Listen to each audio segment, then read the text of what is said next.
C'est une immersion dans une Afrique où la couleur est reine. La couleur déclinée à l'infini sur les statuettes, les masques, les tissus. Un élément essentiel dans la pensée esthétique africaine.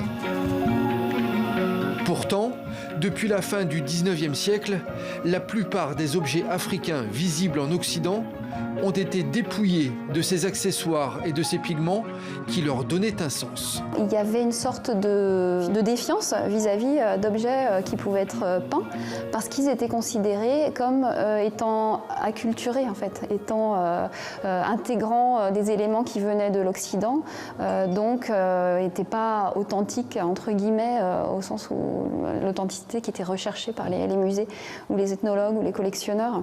Et pour autant, ces objets peints, ils exprimaient leur époque. La couleur a pourtant une valeur symbolique, parfois politique et sociale. Mais au-delà de l'esthétique, elle est aussi utilisée pour créer un impact visuel sur les personnes et sur l'environnement. Ce qui frappe, c'est la luminosité, la lumière très intense de l'environnement, des paysages.